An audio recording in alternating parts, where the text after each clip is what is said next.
ہم سب سے زیادہ حمد میری، سب سے زیادہ حمد مصطفیٰ کی، میری حمد ہے کسی اور اعتبار سے زیادہ، مصطفیٰ کی حمد ہے کسی اور اعتبار سے زیادہ، میری حمد اس اعتبار سے زیادہ ہے کہ میں حمد کا مالک، اس لیے فرمایا للہ، لام یا ملکیت کا یا استحقاق کا، فرمایا میرے لیے حمد ہے سب سے زیادہ، وہ ہے ملکیت کے اعتبار سے یا استحقاق کے اعتبار سے، سب سے زیادہ حمد کا مالک میں، سب سے زیادہ حمد کا حقدار میں، لیکن ظہور حمد کے اعتبار سے سب سے زیادہ حمد کی گئی، اس اعتبار سے سب سے زیادہ حمد ہے کس کی، اس کے اعتبار سے تو میں ہوں، لیکن سب سے زیادہ حمد کی گئی کس کی، اس کے اعتبار سے میں نہیں، میرا مصطفیٰ آگے ہے۔ اونچی سبحان اللہ کہیں۔ باری تعالیٰ یہ اتنی آسانی سے ہضم ہونے والی بات تو نہیں کہ سب سے زیادہ حمد تیری، مالک بھی تو، حق بھی تیرا، اور سب سے زیادہ حمد ہوئی تیری نہیں، ہوئی تیرے مصطفیٰ کی گئی تیرے مصطفیٰ کی، ظہور حمد مصطفیٰ کے لیے ہوا، استحقاق تیرا، ملکیت تیری، ظہور یہاں ہو رہا ہے، تو ظہور تیرا کیوں نہیں ہوا؟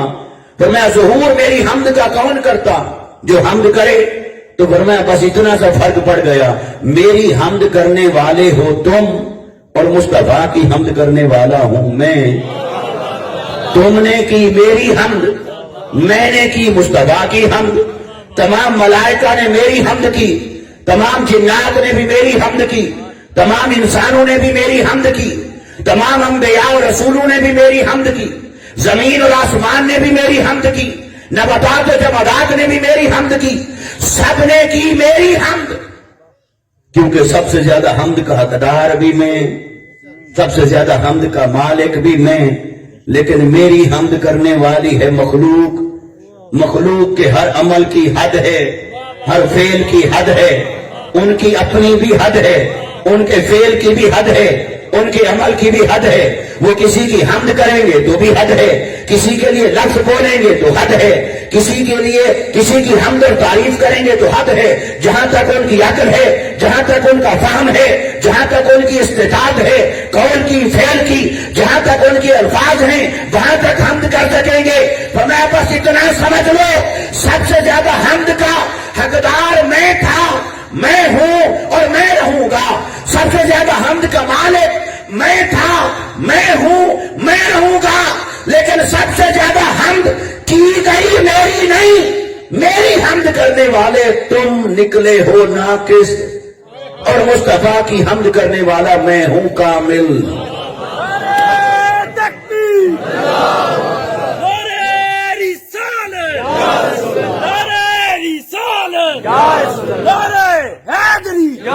مصطفیٰ کی حمد کرنے والا میں ہوں کامل، فرماتا ہے کہ ایک طرف تم اپنی حمد کو پلڑے میں رکھو، جو تم نے حمد کی، ساری خلق نے مل کر جو میری حمد کی، اسے ایک پلڑے میں رکھ لو، دوسرے پلڑے میں میرا ایک لفظ ہی رکھ لو، بولو تمہاری توحید کیا کہتی ہے میری برابری؟ میرے فعل کے ساتھ کسی کا فعل ہے برابر؟ میرے عمل کے ساتھ کسی کا عمل ہے برابر؟